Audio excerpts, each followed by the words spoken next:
Guys എല്ലാവർക്കും അസ്സലാമു അലൈക്കും, ഗുഡ് മോർണിംഗ്, നല്ല ദിവസം ആശംസിക്കുന്നു. അപ്പോൾ നമ്മൾ അപ്പം ദോശയൊക്കെ ചുടുമ്പോൾ അതിൻ്റെ ഷേപ്പ് എങ്ങനെ ലെവലായിട്ട് കിട്ടും എന്ന് നോക്കാം. ചിലരൊക്കെ ചുടുമ്പോൾ ഇന്ത്യ മാപ്പ് പോലെ ആവില്ലേ? അപ്പോൾ നമ്മൾ കാണിച്ചു തരാം, പഠിപ്പിച്ചു തരാം.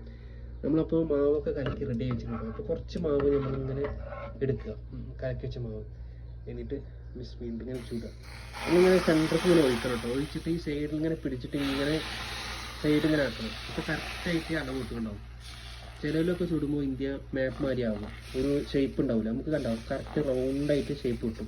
ഇപ്പോൾ കണ്ടില്ല, അടിപൊളിയായിട്ടുള്ള ദോശ എന്നും പറയാം, അപ്പം എന്നും പറയാം, സെറ്റായി എടുത്തിട്ടുണ്ടാവും.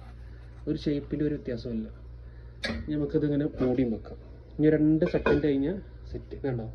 ഇപ്പം നമ്മൾ ഉണ്ടാക്കിയാണ് ഷേപ്പ് ഉണ്ടാവും. അപ്പോൾ ഇങ്ങനെയാണ് ഉണ്ടാക്കുക കേട്ടോ, എല്ലാവരും ഇനി പഠിച്ചോളിയും. കറക്റ്റായിട്ട് ഷേപ്പ് ആക്കുമ്പോൾ കറക്റ്റായിട്ട് അത് വരും. ഈ മാവ് വന്നിട്ട് ഏത് വരുമോ? ഗോതമ്പ് മാവാണ്. വീഡിയോ കാണാൻ സബ്സ്ക്രൈബ് ചെയ്യാൻ.